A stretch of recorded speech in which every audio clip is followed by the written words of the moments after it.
got a win and in situation there. So, yeah, how do you feel about man. that? It's it sucks to see, especially when for the last few years Ross has had a for sure ticket in, at least halfway through the season, and Right. just try to be a fan and watch him trying to catch on points is it's something new.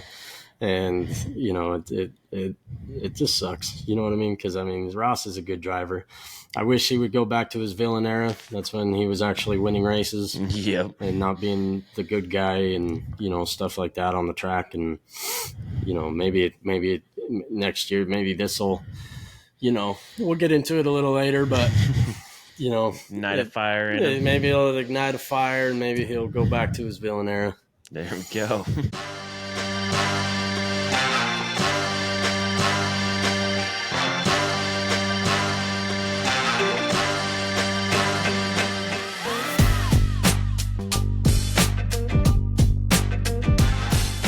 And welcome back to another episode of your favorite couch potatoes, a Redneck Boys edition. I am your host, Jay Cubs, joined as always by Big Country, and we got a couple races to go through and a little bit of news, so let's just hop right into it, shall we? Yep, let's go ahead, bud. Awesome. Well, let's start out with some great news for most of NASCAR fans, and that is that the number 11 team, cheaters, bunch of cheaters, who would have thought, Denny Hamlin. No, it's actually kind of a weird situation. So they were issued a L2 level penalty for violating NASCAR's engines requirements, and this was for his race-winning car back in Bristol. So that was in March of this year, and what happened is Toyota brought the engine back, tore it down before NASCAR could inspect it, which they came out. TRD comes out and says this was our mistake. They self-reported it.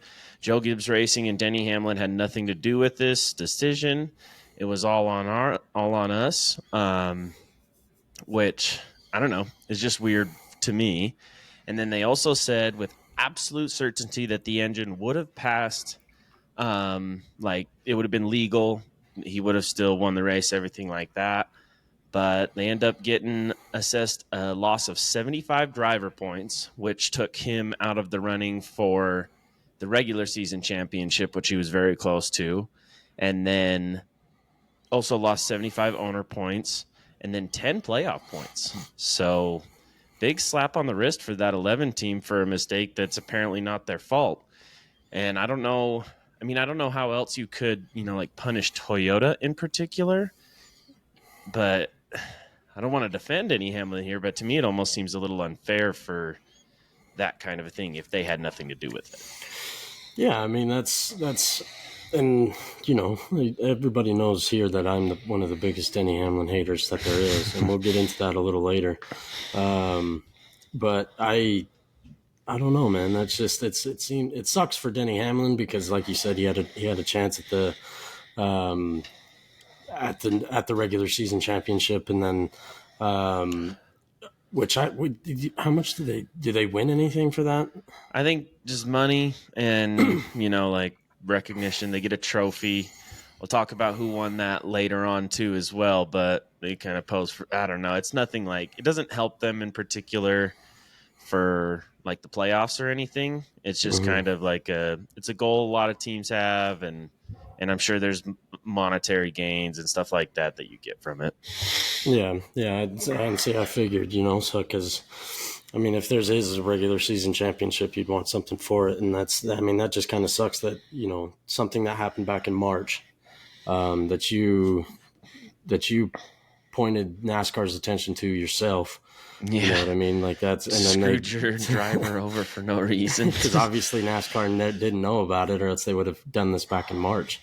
Right. There must have been something that if NASCAR would have found out about, I'm sure self-reporting it would, like if they didn't and NASCAR did find out about it, would have been a heavier punishment or something. But I think, the big thing is those 10 playoff points. That's huge. Those come down to, those cutoffs come down to points here and there. And if Hamlin has, a bad race. We're going to Atlanta next week, and that's super speedway. If he gets wrecked out of there to start, and those 10 points could have helped. So, yeah, kind of a shitty situation for that 11 team, but I'm sure if they keep their stuff clean, they'll be able to make it through. But it makes Denny's chase for his first ever championship a little bit harder. So, Yeah, well, he does that to himself where he can't win a championship. So he's definitely been in the position to do it before. Yep. Let's speak on a little bit of better news here. Trackhouse Racing signs SVG to the 88 car Go. for a full-time charter. So they finally got their third charter, and this is I mean I definitely think that I thought like earlier in the season I was saying that SVG is not ready for full-time NASCAR racing, and I still don't think he is. But I mean, really, who's on that list for you to sign? That's better than SVG right now. You know what I mean? And so and he's already a part of your team. And I think it's a good signing all around for Trackhouse for that third charter. Yeah, he knows the building. He knows the workers, the teams, the bosses, everything like that. So I think like you said, it makes sense because who else are you going to get? I know Harrison Burton's on the market because Josh Berry took his ride, but I can't think of everybody else is kind of put in place that I'm thinking of. So, but yeah, good for Trackhouse to get it, and I definitely get what you're saying. It might be a little too soon, but what other choice did you kind of have? So, but we'll have to see how he does. You're definitely going to be in play. The thing is if he's a full-time driver, and he could probably make the playoffs every year because of the Chicago Street Race and Watkins Glen. Well, I think Watkins Glen's in the playoffs, but other road courses that they have on the market, they can he can definitely be strong. So you can have another Trackhouse member in the playoffs. So let's finish out the NASCAR news with the kind of a big time thing. NASCAR going international for the first time in Cup in a points paying race.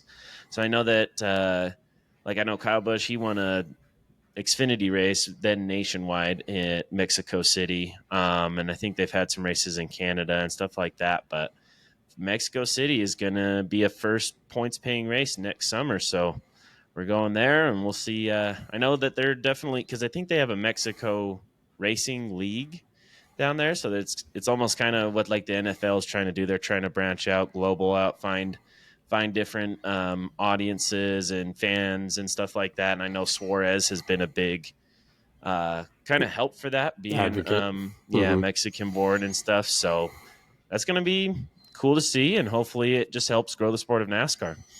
Yeah, I mean, and like you said, every other sport's going out to do it. Like every other American sport has been trying to branch out, and the NFL's been the biggest one that's been doing it. So I think it's a good thing for NASCAR, because their fan base is very particular as it is already, and to try to grow. I feel like every because NASCAR is a business just like any other major sports, and so you're trying to find that hidden market, the money market that you need to get into. So I mean, it's definitely not a bad idea to get out, and it's definitely going to be a fun race to see.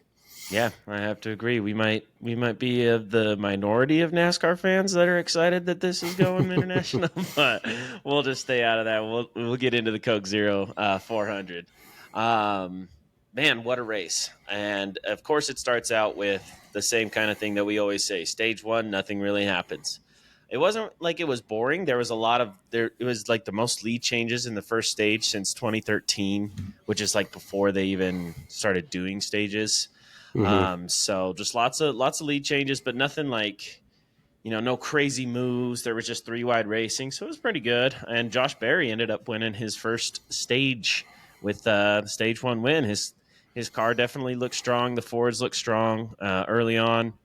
I swear the Front Row Motorsports, McDowell and Gilliland, they just qualify first and second. I feel like almost every time now to super speedway, and then they fall off, but they were strong. But yeah, that's pretty much all to note in stage one. Stage two kind of starts out with a little bit of a weird scenario where Daniel Suarez's car he gets caught on fire because of just a slight fuel spillage that happens pretty much on every pit stop because they're trying to fill it as much as they can. And then there's a little that comes off the can as they're taking it out. But what happened here is that Suarez didn't have enough room to exit his pit stall, and Hamlin was right behind him waiting for Suarez to move so he had room. And then as he stops, so as Hamlin's getting going and he stops in the pit box right at just the right time, and it ignites it and goes into the back of Suarez's car, which ends up setting that on fire. So that was kind of a scary thing, but able to make it through, be okay. And then we had the first big one, which I know you were not excited to see, and of course, I don't even have to tell you fans who caused this wreck because he does it all the time. But I will say it, Corey LaJoy. So happy Uh, he's out of cup racing. Gets a little too aggressive in just like he did the last race, and gets into the 10, causes a multi-car wreck that included Kyle Larson, Alex Bowman, Ty Gibbs, Denny Hamlin, and Ross Chastain, ending his day and putting him in a gotta win and in situation there. So yeah, I how do you don't feel know, about that? man. It's it sucks to see, especially when for the last few years Ross has had a for sure ticket in, at least halfway through the season, and Right. just try to be a fan and watch him trying to catch on points is it's something new, and it just sucks. You know what I mean? Because I mean Ross is a good driver. I wish he would go back to his villain era. That's when he was actually winning races Yep. and not being the good guy and stuff like that on the track. And maybe next year, maybe this will we'll get into it a little later, but Night of Fire in him. maybe he'll ignite a fire and maybe he'll go back to his villain era. There we go. And then to finish out stage two, Joey Logano ends up winning it. Those Penske boys were up front there towards the end of that. And we get into stage three, and of course, just like at every super speedway race, this is where it all gets interesting. And it started with about 20 to go. Larson got a little too aggressive with John Hunter Nemechek, who was having a good race until he gets spun out going down the infield to bring out a caution with 20 to go. This sets up a restart in where Mr. Brad Keselowski gets off a little too fast and actually. So he wasn't the leader, but he was on the front row. Cindric was, but he fired off before the two. NASCAR ended up reviewing this restart and told Brad Keselowski that he did fire off first and he had to come down pit road in during green flag. So that kind of ended up hurting him quite a bit, although we got more caution, so it didn't like he wasn't like he went a lap down or anything, but he was in a prime position. So and then we'll continue on. So this is kind of the next big wreck. Austin Cindric was the one, I wouldn't say that caused it, but he was right there behind Michael McDowell, and that outside line just had such a huge run, and Cindric just couldn't hold on to it pretty much. It wasn't really his fault, but he just got pushed and couldn't avoid McDowell. You could see him trying to, and then he just kind of slipped off the bumper and then took out McDowell, and McDowell gets airborne, hits Joey Logano, but is able to stay on his wheels. He didn't go all the way over. He was like coming down that way and then came back down. And then just had to listen to Steve Letard and Jeff Burton and all the boys talk for, I'm not even joking, 10, 15 minutes about how amazing NASCAR was because LaJoy had flipped the week before and they went in and made these safety adjustments so that cars could not flip again. Or they're just going to be a lot harder to, right? And I remember sitting there watching the race. I told my fiance, I'm like, okay, we get it. Like, okay, cool. Like, can we talk about anything else? Like, NASCAR made these improvements. And so we get back to green, and two laps later, he's okay. Obviously, Josh Berry flips over. and wrecks super aggressively. So, I mean, like we talked about, Fox, NBC, doesn't really matter. These announcers just love to, splatter egg all over their faces. But, I mean, to spend all that time to freaking talk about how awesome it was and for a wreck, for that exact thing to happen 2 laps later, just gotta love these NASCAR commentators, somebody. Oh yeah, I mean, it's just they always shoot themselves in the foot. I swear they always do. They have a talent unlike any other commentators for sure. But this ends up setting it up really well for my boy Kyle Busch. He avoided and narrowly avoided so many of these wrecks, and he was one of the few big hitters left. So when we're setting up the overtime restart, it's him and Christopher Bell on the inside line, and then Harrison Burton and Retzloff. I don't know him, like don't know who he is. He was driving the 62 car this week. And I'm like, okay, all right. We just need to hold on to this. Kyle, you're very skilled. You can do this, and we might be able to win and get our way in. And he was looking good. The whole first lap, he had the lead. And then the inside line kind of broke off and lost their momentum. And Kyle was a sitting duck. And I just knew at that moment, because he was, 4 or 5 car lengths ahead of the rest of the field. And I said, this isn't going to work out for him. And I was just hoping he could hold on to it. He stuck with the inside line, which might have been a good strategy. A lot of times you'll see guys try to play both, and then they end up getting like passed by both lanes some way. They go 3 wide, causes a wreck or something. But 21 and the outside line gets a huge run, and Kyle could have wrecked Harrison Burton at the exit of turn 4 to win the race, and he chose not to, which, kind of, I don't know if it's a pressure from your teammate doing that, but in a much more aggressive way. But yeah, Harrison Burton is your winner, not Kyle Busch. Harrison Burton, Mr. Last Place in points. Sounds like Kyle Busch's season as a whole. You know what I mean? I tell you, because I mean it's been fortunate. I know I'm the guy that for football fans, I'm the Cowboys fans now. I'm the guy that's going to be talking about the championships he had, back in the day and how good he was and stuff. Yeah, and the Patriots are too. Yeah, yeah, they're getting it. But that was one of, if not the most heartbreaking race that I had seen, just with the season that he had and how close he was and stuff like that. And, obviously, like Kyle Busch fans know, and he's even said he wants to keep his streak of wins alive more than he wanted to make the playoffs. That's what he cared more about. So there's a little bit more pressure there because he's won every single year that he's been in NASCAR at least once. But yeah, good for the 21 car, not the 8 car. And I'm going, well, there was our chance. That was it.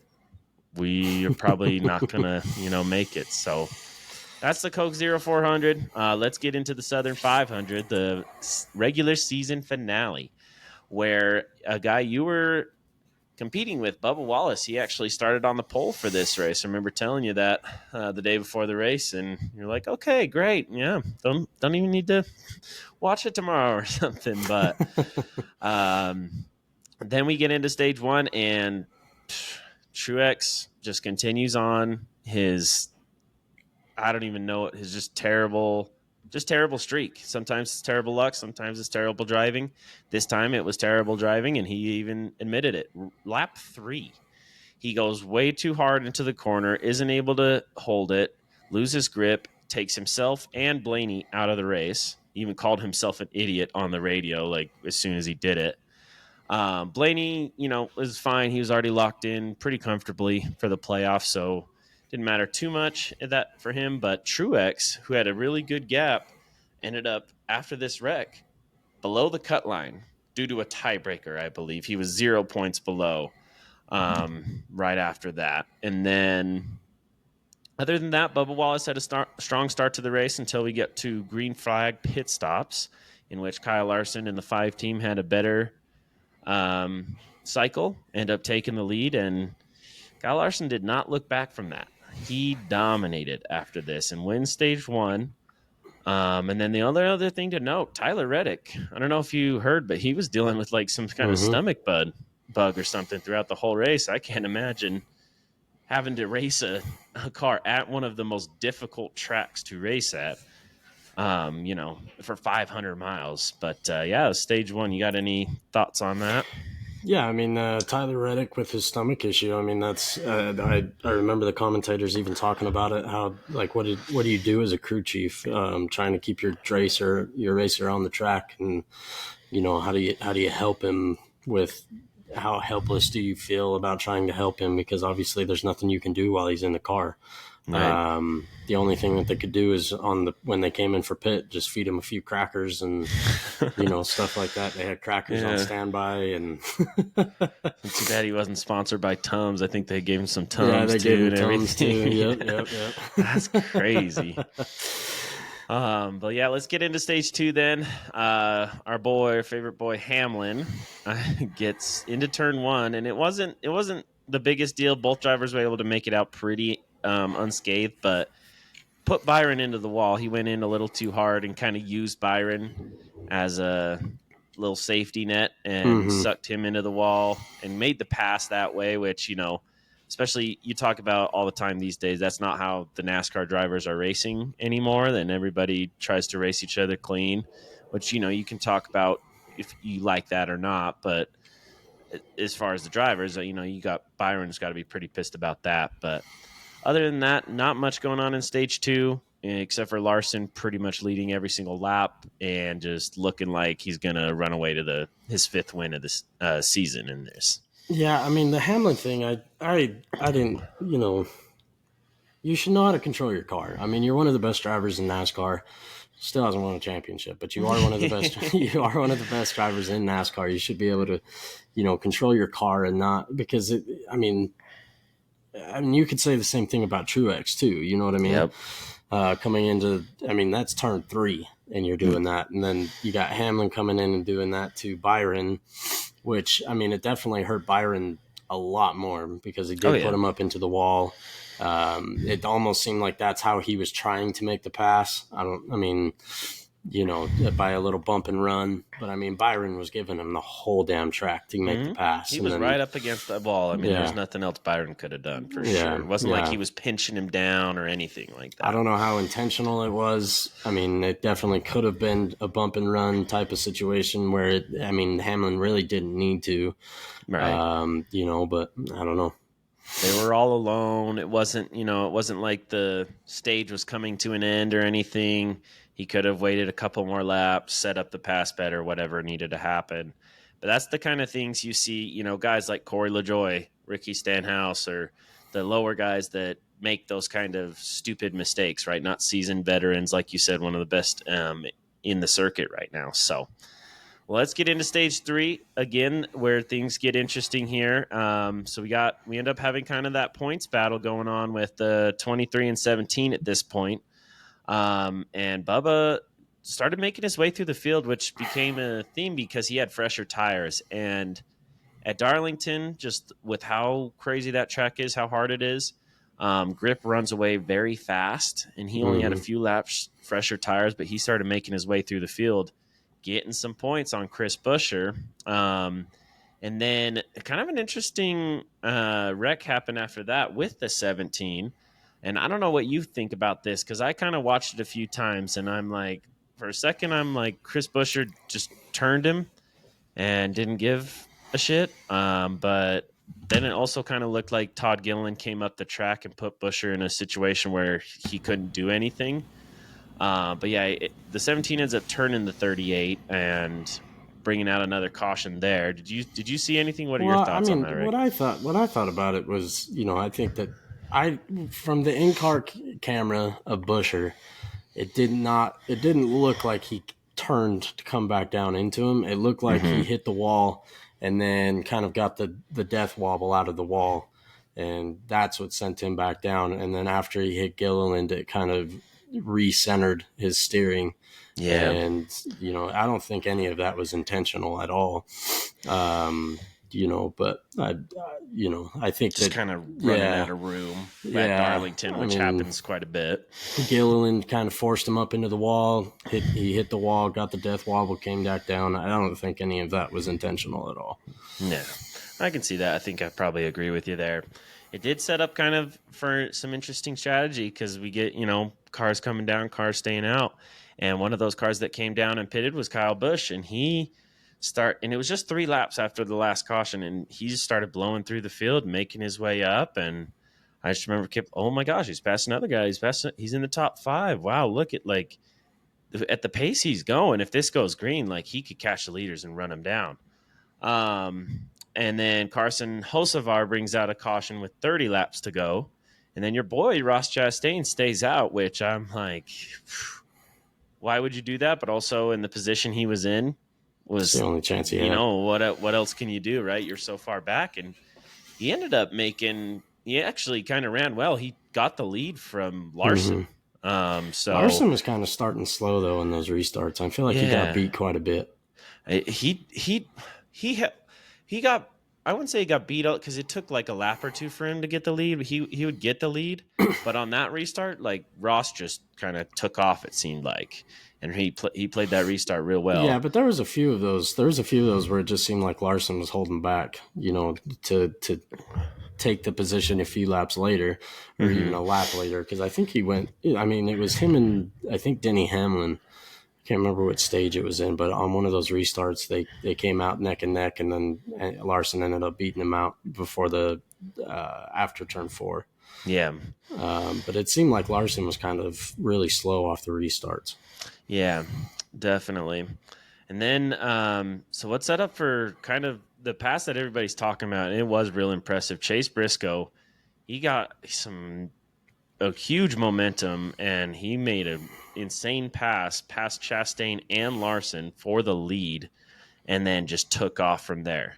And for those of you that don't know, we haven't really talked about him. Briscoe was one of those well out of the cut line. I think he was behind Kyle in points, but win and get in. So he's looking strong for that, and that pushes both Bubba and Busher out of the position to make it.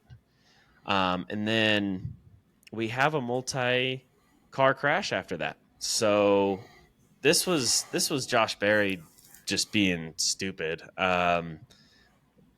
It's almost like a Corey LaJoy move, but he took it 3 wide at Darlington, going into turn 1, especially of any turn to go 3 wide. But he forced the issue, made it 3 wide, took out Byron, Berry, others, and Bubba and Busher.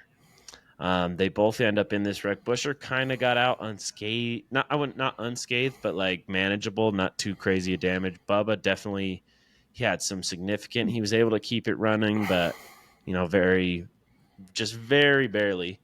And then we got some more strategy pulling off. We got the top 9 drivers stayed out, and Kyle Busch came back in. And I'm like, dude, you were already in the top 5. Like, you got the track position. What are you doing?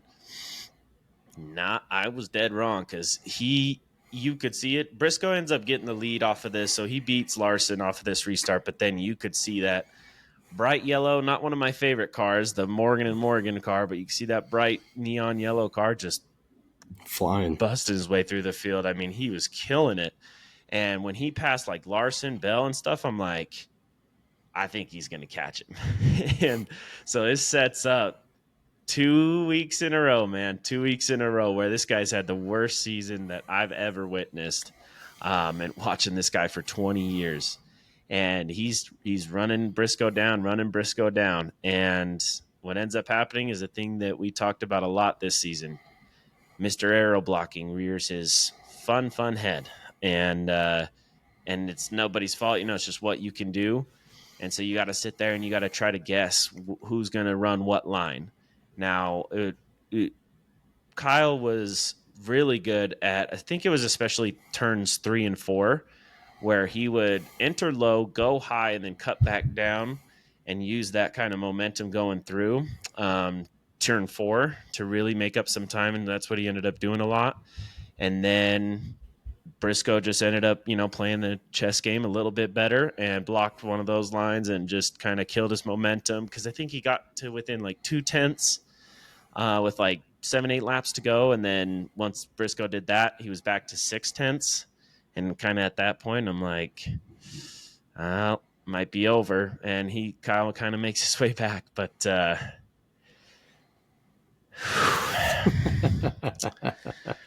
we finished the season with 2 second-place finishes, both in a situation where you need to win to get in.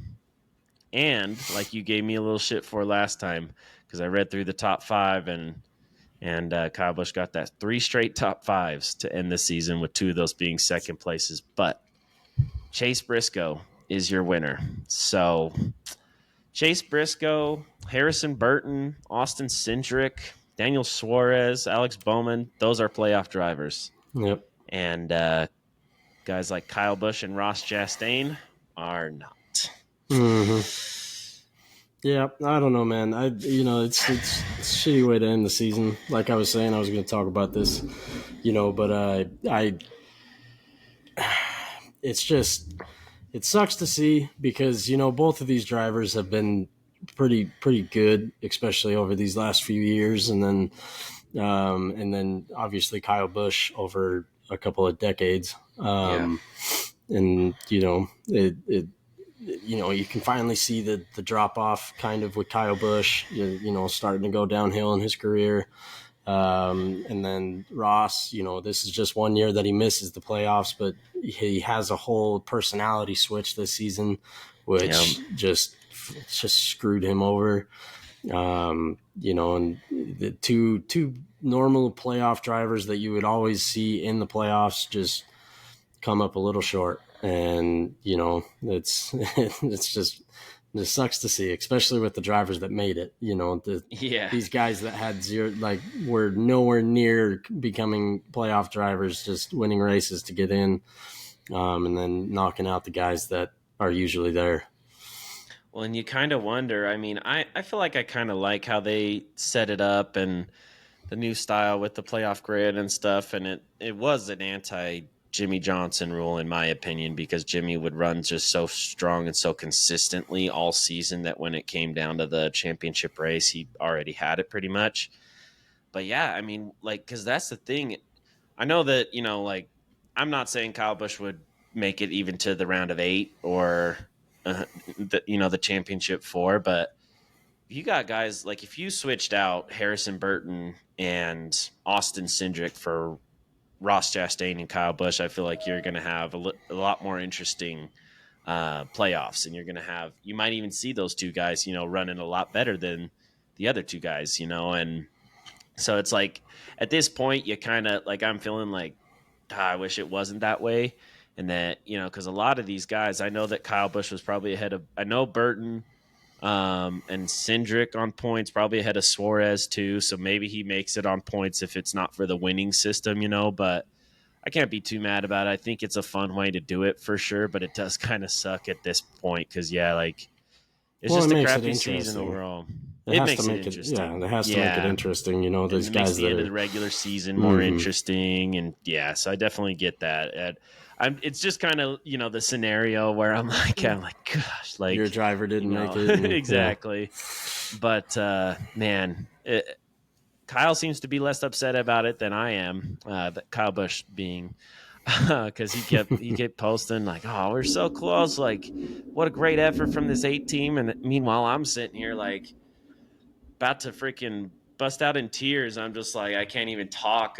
Like, people around me that are watching the race with me, like, "You good? You good?" I'm like, dude, no, I don't know. This might be the worst, like, sports kind of heartbreak that I've, like, really faced, just because of just how hard of a season it was.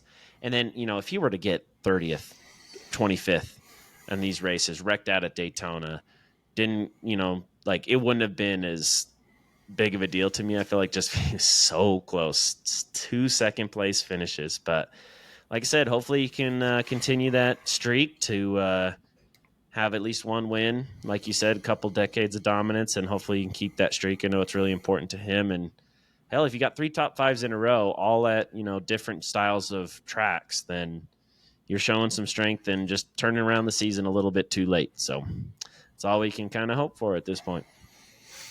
Yeah, I mean, that's just, like I said, it's just, the sucky odds. And, after seeing Kyle Busch be dominant for the last 2 decades and then to see him come up short in 3 races, 3 races in a row to make that, and all 3 of them, they had to be you win and you're in type of thing. And then, personal to you, you've never really had to go through these type of sports moments other than, with the Jazz maybe, but, that's just, and now you finally get to see the enjoyment of that type of finish. Yep. I think, like I said, I think I said something like that last time we were on. It was just, like all the teams and drivers I have are not doing very good right now. So, but, like I said, we got next year. Hopefully they can build off this and really get their program around. Because the thing is, if Kyle was racing like he's been racing the last 5-6 weeks, then he's in the playoffs for sure on points and has plenty of, space. Like, even especially with the way like Truex has ended his season and stuff. So just got to keep building, going on into next year. And like you said, your boy, he's still young, fresh puppy in the league, and hopefully he can use this to, get that fire lit back in him. I did see him. He did the Stephon Diggs pose watching Briscoe do the burnout. So hopefully he doesn't become like Stephon Diggs and get made memes about him for that. Mm-hmm. But yeah, I did see him do that. So it was pretty cool. But let's get into the power rankings. So just so everybody knows, we are only playoff drivers now, both NASCAR and Kyle's list. So that's why Harrison Burton starts out at number 16, up 4 spots because the 4 guys were not in the playoffs. Definitely I think hands down, and not to be like disrespectful to him, but hands down the worst driver in the playoffs. So not too crazy seeing him at the bottom of the barrel here. Yeah, I mean, I definitely think that, a lot of this list, at least the 16 out of the top 10, that's the 6 that are out of the top 10. I think it's pretty self-explanatory, you know what I mean, on how it's supposed to go. Harrison Burton being at 16 is definitely no surprise. Yeah, I have to agree, because that, like I said, so Cindric at 15, he moves up 4 spots. Suarez moves up 3 spots at 14. Briscoe at 13, up 5 spots. Bowman at 12 moves up 1, and then Ty Gibbs down 2 from last week. I would rank. I feel like Bowman and below, those are the guys that's where you can separate the tiers. I would say now there's another tier I would say below, but like the guys ahead of Ty Gibbs all have a shot, I'll say, at actually winning the championship. Everybody below, probably not. And I think NASCAR's actually finally, I feel like now that we've eliminated the non-playoff drivers, NASCAR is kind of forced to get their power rankings a little bit in a better spot. So this is probably the best list, especially so far, that I've seen. I would probably rank those drivers pretty much the same there. Well, and that's the thing too. Like you're saying, I mean, Chase Briscoe making the +5 jump is definitely because he got the win at the end of the season. I mean, you could put Chase Briscoe really anywhere in that mix behind him. I feel like this year. So yeah, like I said, I feel like the last, like you said, maybe Ty Gibbs, and then everybody, Alex Bowman and below, kind of just in the same spot. Yeah. And then we'll go to the top 10. Martin Truex Jr. staying at number 10. He continues his terrible streak, though. 7 finishes of 24th or worse in the last 8 races. So I wouldn't say he has a chance. Now he's in the Joe Gibbs Racing Toyota and has shown strength and is a champion. So that's what gives him a chance. But just the way his season's going, I'm not looking too good. I probably might even put Ty Gibbs ahead of him. I'll have to look at mine. But yeah, Truex at 10. Yeah, I think Truex is good there. He's definitely better than the other drivers that are behind him. I feel like, I mean, and that might just be because of his name, I'd put him over Ty Gibbs. Mm-hmm. That would probably be the only reason why I'd put him over Ty Gibbs, just because he has that history and the legacy behind him. Um, and Ty Gibbs, this is Ty Gibbs' first year in the playoffs, right? Yes, I believe so. Mm-hmm. Yeah, so I would definitely put the experience over Ty Gibbs. So Truex at 10 makes sense. I can see that. And then let's go with a couple of Ford drivers up next. Brad Keselowski at 9, who drops one spot because NASCAR's given Joey Logano a big jump, up 7 spots from last week. Now, again, a lot of those guys were playoff drivers that are out, but I don't know. I feel like you could toss Joey and Brad up. Now, Joey could have 2 wins. I feel like Brad wasn't as close to getting his second win. I know he's been up there, so toss up between those drivers. I'm not too mad about the order for them, though. Yeah, no, it's a toss up, and like I was saying with Truex, you got to look at it a little differently now. Like this whole season, I've been talking about the wins. Now I think it restarts, and a lot of these guys have a lot of experience in the playoffs, and it's definitely a different type of racing because you're still racing the whole field, but you're racing for spots against the guys that are in the playoffs, and Right. and Joey Logano has the experience there. He is a champion, and Brad also has the experience there, and so these guys being up here and Joey making +7 jump, it makes sense to me. Yeah. I think I agree with you there. Then we'll move on to a couple of Hendrick Motorsports teammates, and we've already had this conversation, but William Byron at number 7. He drops down 1 spot. And then Chase Elliott, actually, NASCAR kind of getting it a little bit turned around for us there at number 6. He drops 3 spots, which makes a lot more sense to me. Now, Byron at 7, I would definitely put Byron over Chase Elliott still. Now, I think you could make more of an argument for the other drivers ahead of him. I know we've already talked about it, but not too terrible as far as especially Chase Elliott being at 6. That makes a lot more sense. Finally, NASCAR kind of fixes that. Yeah, and William Byron has been disrespected back in those spots all season long. I understand that he had the great start to his season, and then after that it's kind of gone a little downhill, but he got his wins, and I feel like Byron didn't feel like he had to really be aggressive at that point. I think the end goal was always his goal, not the regular season championship or anything like that. I think it's just the end goal is his goal. So, Byron, I think like you said, you could put him above Chase in that aspect, but Byron obviously didn't have the best of finish to his season. So putting him anywhere in the top 5, I think, wouldn't be the best. Yeah, makes sense. Let's get into that top 5. So we'll just kind of list it out. So Blaney's at number 5. He's kind of been staying there for a while. They moved Denny Hamlin back up 3 more spots to number 4, which is where he's kind of belonged this whole time. But then we got Christopher Bell up another spot at 3. And then they flip-flopped Reddick and Kyle Larson. So Reddick back down to 2, Kyle Larson number 1. Now, he was the most dominant car at Darlington for sure and been the most dominant all season. But Tyler Reddick, I don't know, did we talk about that? Tyler Reddick ended up getting that regular season championship. I think I skipped over that. So, yeah, and Kyle Larson should have had it in the bag. But, Tyler Reddick ended up with a better finish and beat him by just a few points, I think. And, yeah, you could see – that's what I was talking about. I'm not exactly sure, but Denny Hamlin, he actually walked in a little self-humility, and he says, "Hey, I finally won a championship as an owner." But him and Michael Jordan very excited about this. Michael's holding Tyler Reddick like he's his little kid. Like, good job, little pal. Yeah.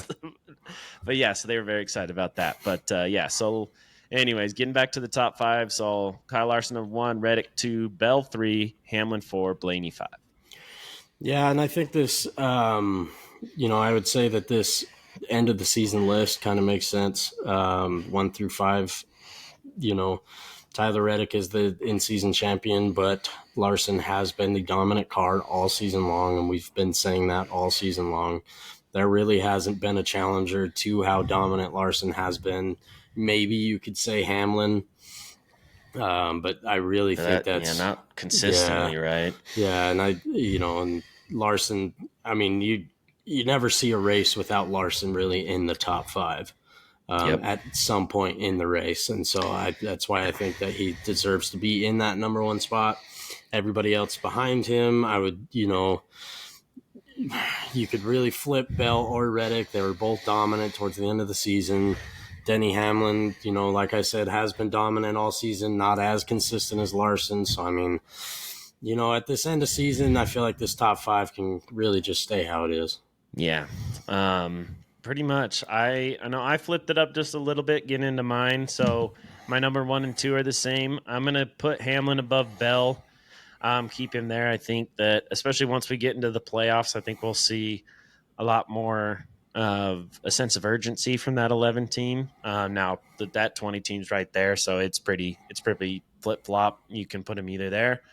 And then speaking of flip flops, that's what I did with Byron and Blaney. I got Byron at 5, Blaney at 6. And then Chase Elliott sticking at 7. I think also switched Keselowski and Logano. So I got Keselowski at 8, Joey at 9, and then I put Ty Gibbs at number 10, just because I think that when you're talking 7 finishes of 24th or worst in the last 8 races, that's 2 months, and I think that I Ty Gibbs might not have had the most dominant 2 months, but I think that it's better than that. He's got a lot more momentum. Like you said, maybe Truex is because of his name and experience is keeping him up there, but I'm going to put Gibbs ahead of Truex at 10. Yeah, I mean, I just don't know. I mean, there's really not much argument to be made about the top 10 you have here. Like I said, I mean, you can flip flop any of these drivers, really. You got to you got to keep the guys that are in the top five in the top five, I feel like. I mean, like you said, you could flip Byron and Blaney.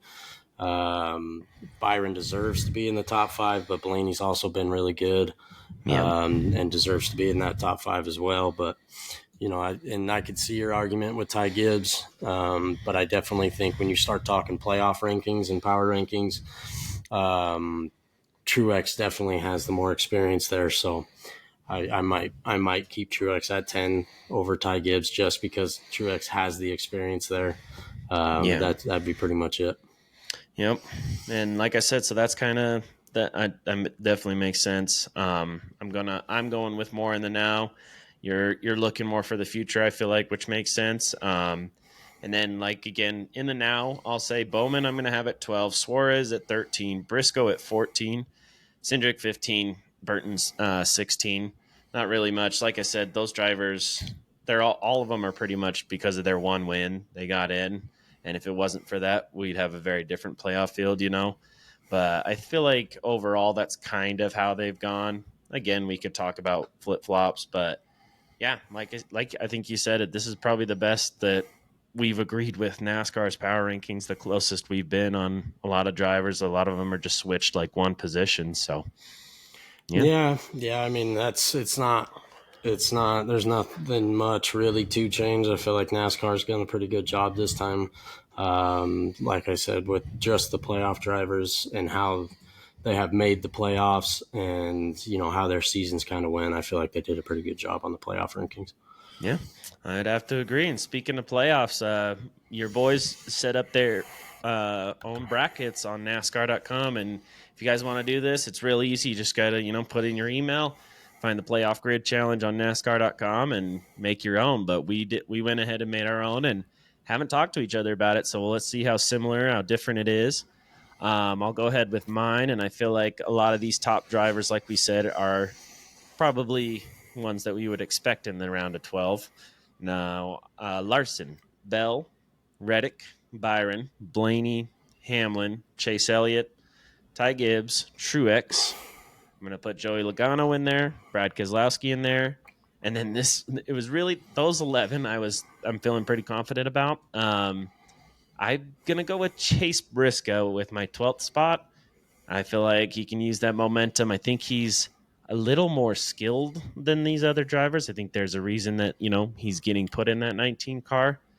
and I'm gonna ride the momentum and put him in that 12th spot. What do you have for yours?